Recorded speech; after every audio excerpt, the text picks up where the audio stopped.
Coming up in the next 30 minutes, measures to boost national security plus information to increase awareness on human trafficking. You're watching Jamaica Magazine and I'm Adrian Atkinson. There's more, so stay with us.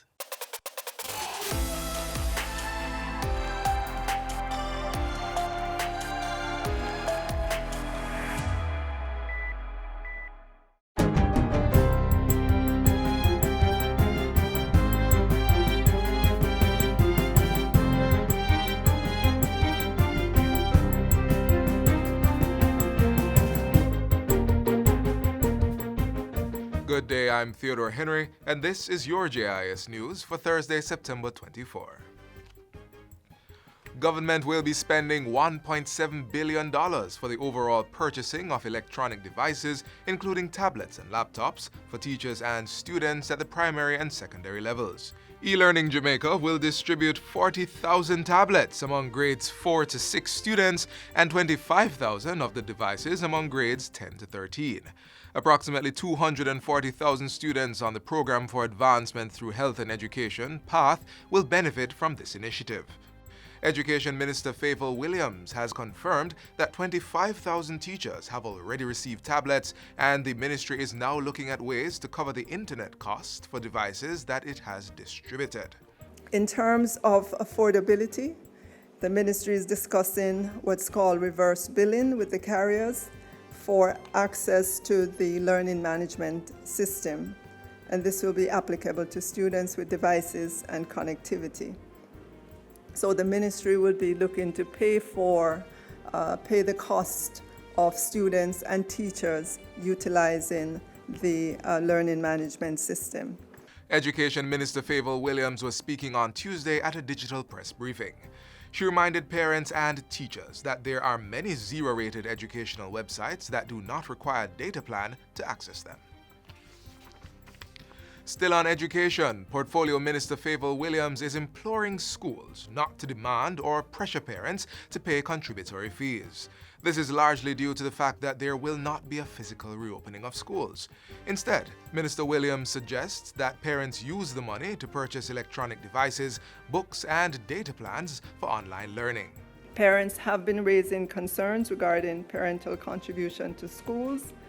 It is not mandatory, and parents should not be made to feel that they must pay. The policy of this government is that no student should be denied access to education because of their inability to contribute. Minister Williams says the ministry decided against face-to-face teaching of classes out of concern for the safety and health of students and staff in light of the COVID-19 crisis. Schools will reopen virtually on October 5.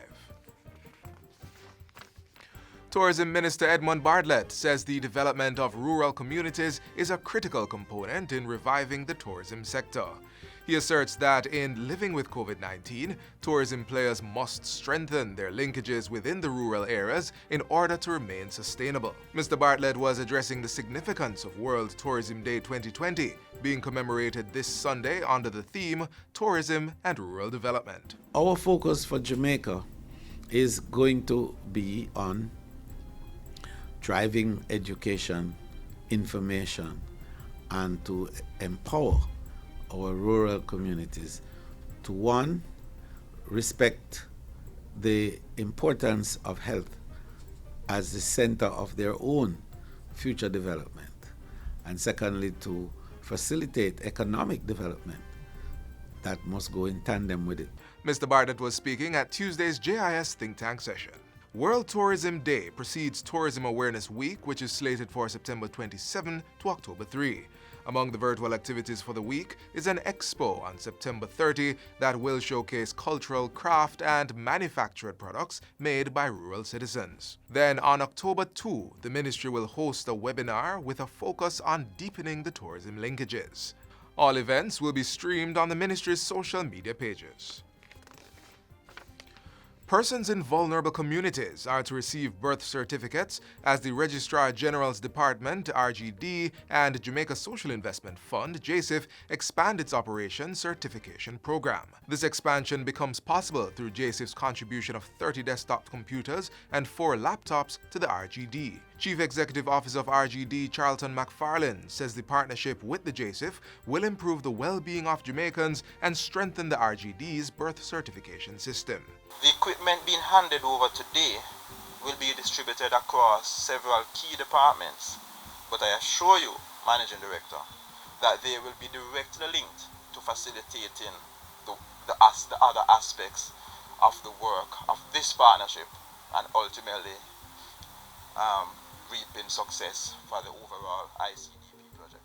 Mr. McFarlane was speaking at the handing over ceremony on Tuesday. For his part, Managing Director of JSIF Omar Sweeney says this move is to increase RGD's capacity to serve individuals across the island. Going forward, certainly RGD has come to the plate and delivered the certificates. Certainly, a part of our mandate while we build communities is also to strengthen our partners. The handing over of the devices forms part of JSIF's Integrated Community Development Projects (ICDP), aimed at assisting stakeholders with capacity building projects. Since 2014, JSIF has been working with RGD on the Operation Certification Program, where they have distributed 7,000 birth certificates in 18 communities across 7 parishes. And finally, Minister of Local Government and Rural Development, Desmond McKenzie, says a new board will be appointed shortly for the National Solid Waste Management Authority, NSWMA. Minister McKenzie says it will include former members. I think the board brought a difference to leadership and management, and because of that, we will be looking at, retaining as much as possible of those members who are willing to serve. The local government minister says he hopes to finalize in the current parliamentary year legislative frameworks that will help to strengthen the NSWMA in the execution of its responsibilities. Minister McKenzie was speaking yesterday at the handing over ceremony of one garbage truck to the entity, which was provided by the Jamaica Social Investment Fund, JSIF. Mr. McKenzie says the truck is part of the continued improvement of the fleet of trucks of the NSWMA. We have indicated that we are still in the process of securing the new additional trucks for the entity, and once we have done that, we are promising the country that they will see significant improvements in the garbage collection. And that's it for JIS News Today. I'm Theodore Henry. Thanks for watching.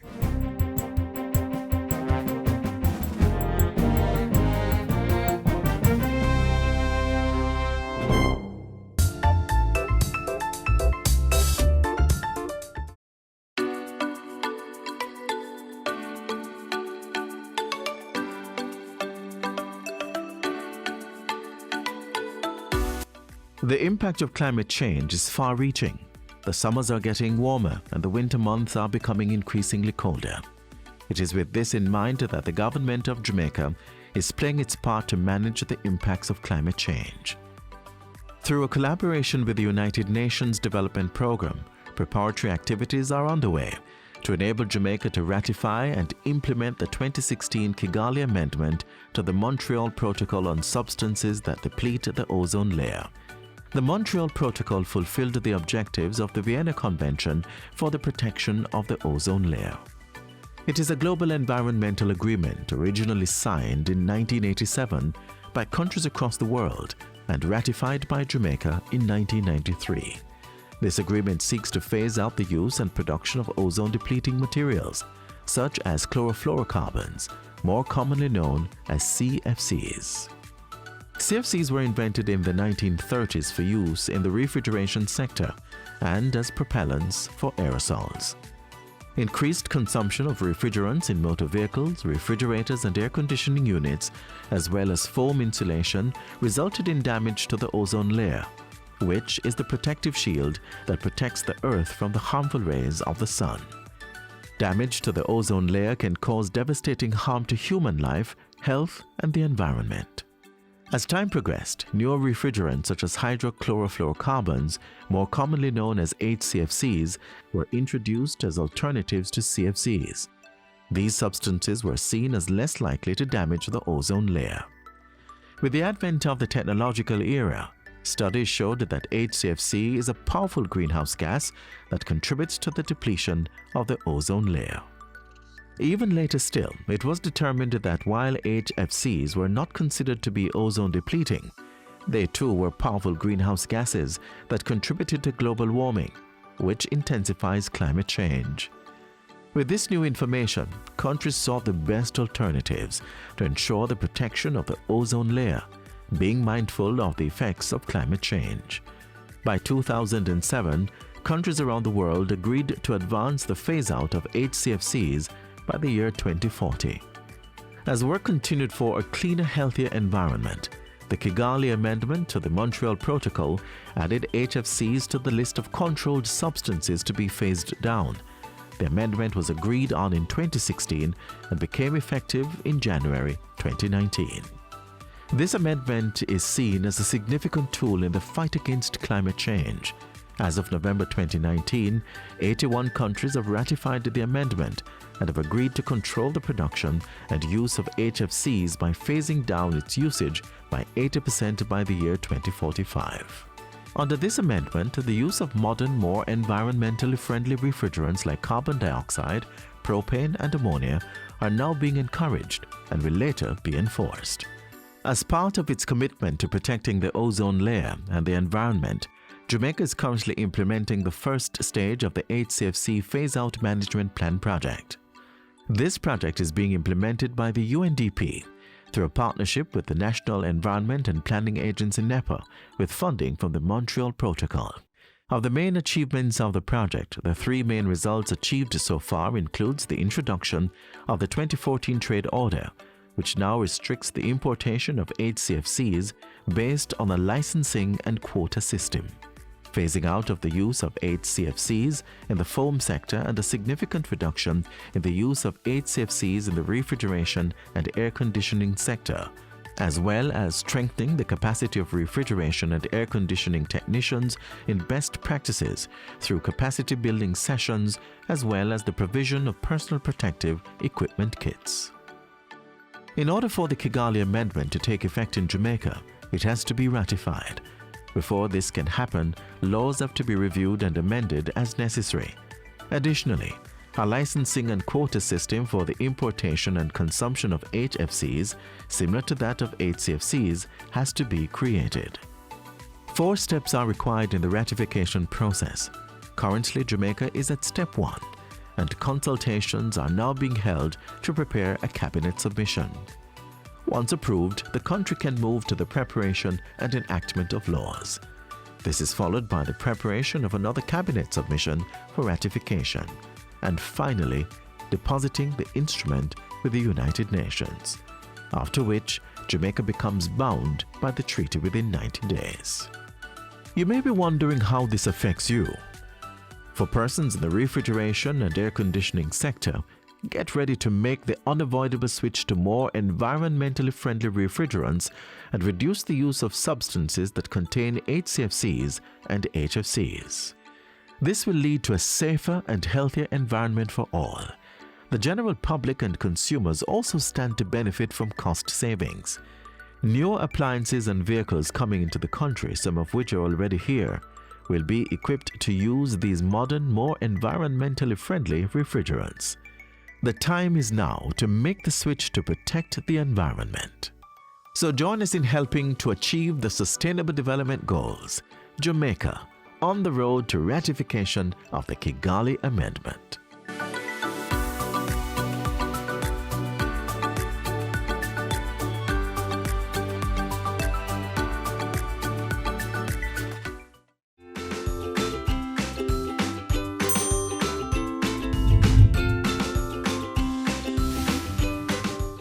Up next, measures by the Ministry of National Security to strengthen the capacity of the Jamaica Constabulary Force.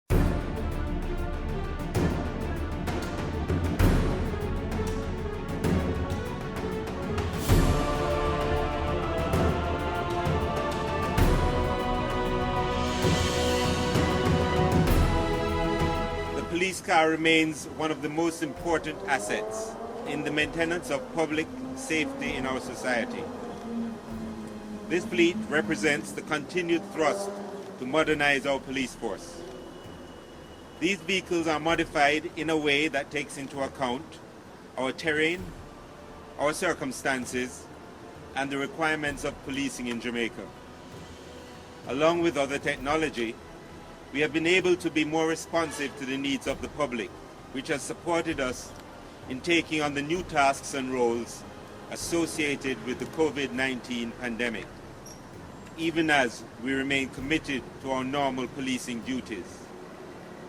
These vehicles are equipped with tracking systems that will allow for greater visibility of the deployment of these assets, as well as greater accountability and fleet management. The systems will also make our officers more efficient on the job. Our patrol vehicle is a visible deterrent to criminals and a welcome symbol of protection and reassurance to citizens. We should never be challenged by immobility in responding to citizens' needs. And this is a timely contribution as we increase our presence to reassure the nation. These vehicles will significantly advance the constabulary's modernization and transformation agenda.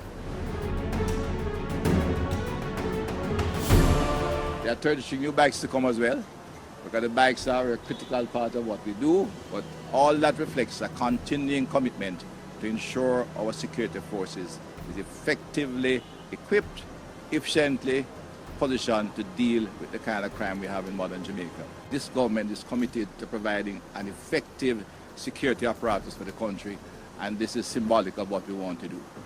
And during the course of 2019-2020, we in fact acquired some 367 new vehicles at a cost of near $2 billion.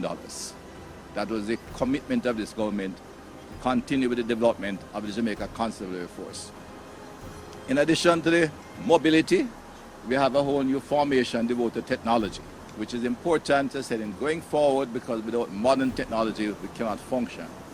Between the technology formation and our mobility, we are looking at improving the efficiency of the police force. And we have said, beside response time, there are other things happening.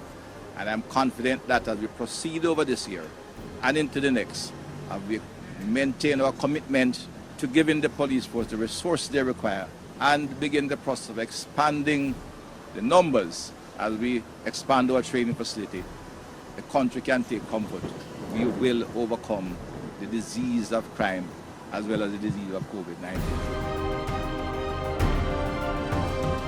This is the first signing of an agreement MOU with a private sector grouping to extend our surveillance activity across the island at critical business activity.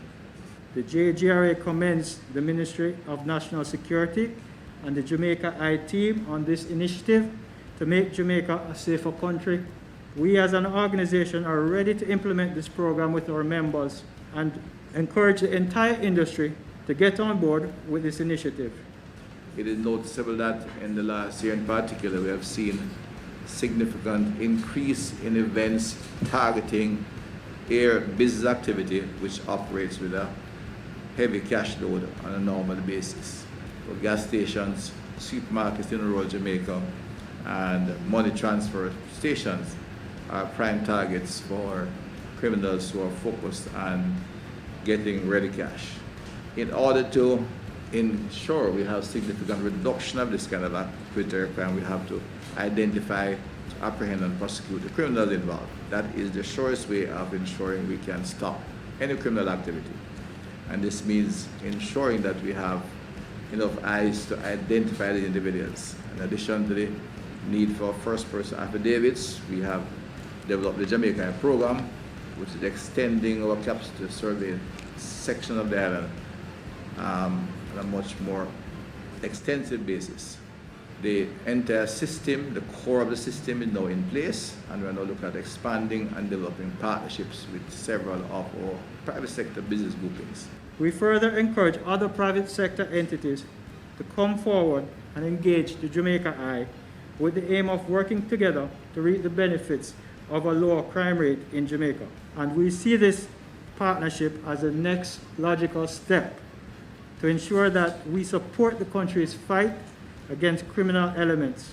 If we all pull together, I can assure the various business owners that the police can provide the kind of security blanket required, but it needs full cooperation at all times by all involved.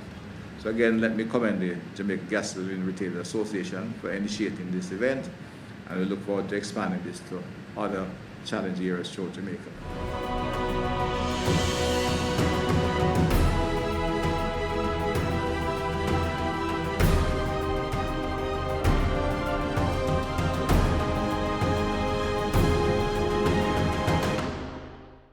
Jamaica Social Investment Fund, JSIF, celebrating over 20 years of investment in community development.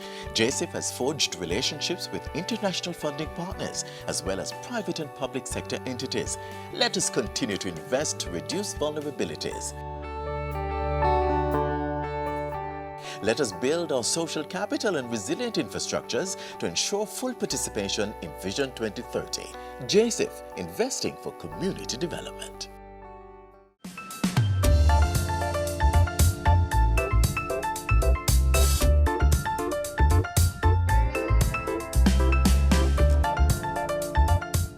There is a quote which says, "Knowledge is power," and that's absolutely true, especially when it relates to safeguarding yourself and others from danger. For example, human trafficking. Most times, human trafficking is financially motivated, both on the trafficker's end and the victims. The trafficker very often exploits the financial vulnerability of the victim and leads them to believe that they can legitimately earn some money, offering them false hope. Sometimes a job offer is too good to be true. Deception is usually with the promise of something better, usually jobs especially. A lot of people are offered opportunities that they don't fully investigate before they do this. And then when they get to their destination, they find out that that's not exactly what they signed up for. Then they are forced because they have financial obligations or other family issues. I had a friend and she went to a small island and she wanted her friend to come with her. But my friend was telling her all about the money and she's like, "Yeah, crazy money." And she was like, "Yeah, girl, enough for the nothing, and you just have to answer phone and thing." First lie. Money no work. If someone did work, trust me, all of it are rich. After she finished getting everything together and they went to the small island, and she only find out that she gone to a whorehouse and she's like, no, she won't leave, but then her passport get taken away, ID get taken away. She can't leave till she have to pay back whosoever buy her the ticket. So, dear son, then she just get knocked out of here.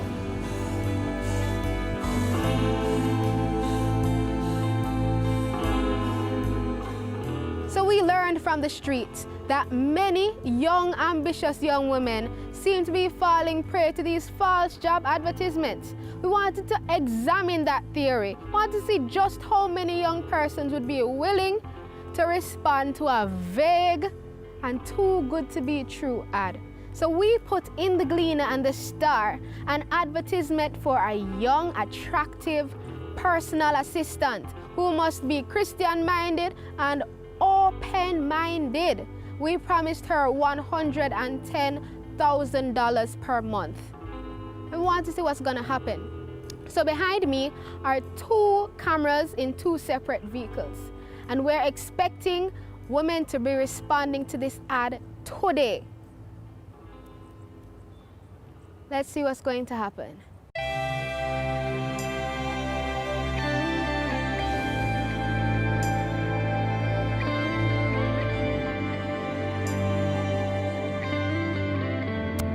So, I'm not sure how much you know about the work I do, but I'm an international financial consultant.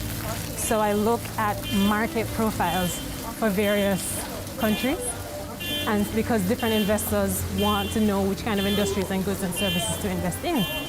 So, take your time. I really appreciate you coming out, but because I'm running so late, would you mind to just accompany me to one of my clients' offices now because I had a meeting with him? Really? Is there no way at all? No, I can go. Yeah, okay, because I just want to make sure I keep up with him before I lose. I don't want to lose him. All right. So this is my car right here. So you can hop in on the passenger side.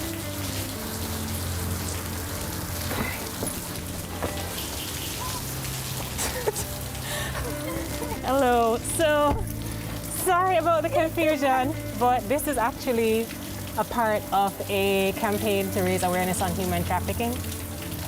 Yeah. Yeah, sorry about that. This is actually where the second cameraman is. So what happened? 4 young ladies turned up for the interview for the personal assistant position that didn't really exist. These 4 young ladies were 4 of over 20 who responded to this advertisement. And those over 20 young ladies came from parishes from across the island, particularly rural parishes. Hanover, St. Elizabeth, St. Catherine, Portland, St. Thomas, Manchester, and Kingston and St. Andrew. All of those parishes were represented in the young women who responded to this ad.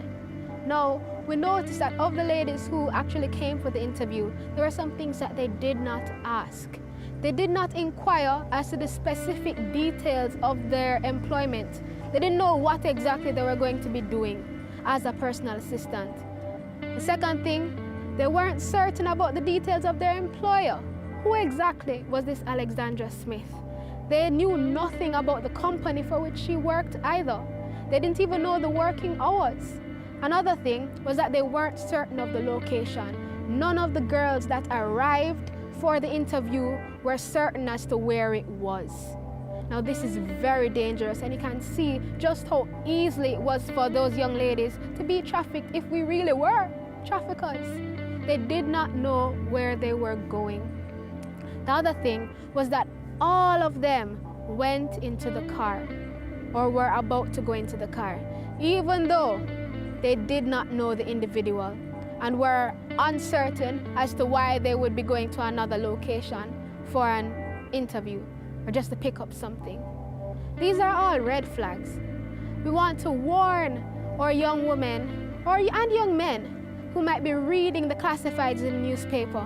We understand that these are very difficult economic times, but we need to be wise. Yeah, I know, right? But I mean, that's the thing, that people who do trafficking look all kind of ways. And you can't make any assumptions, so you have to always be careful. So it was good that you looked in the back seat.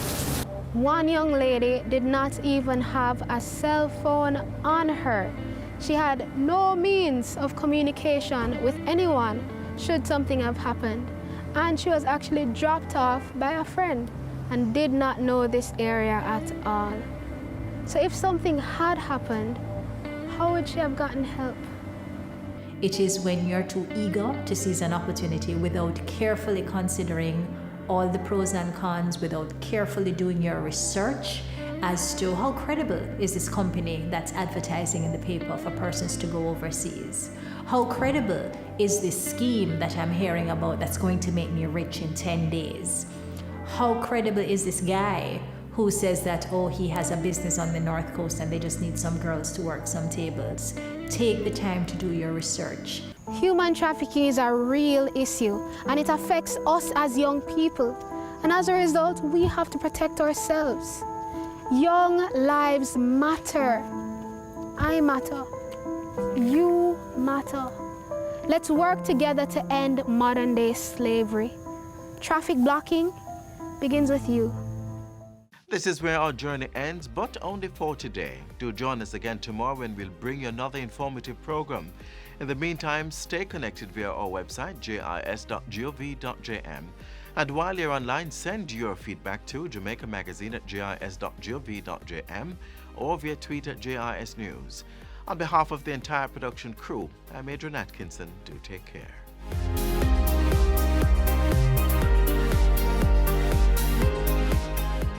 This has been a production of the Jamaica Information Service, the voice of Jamaica.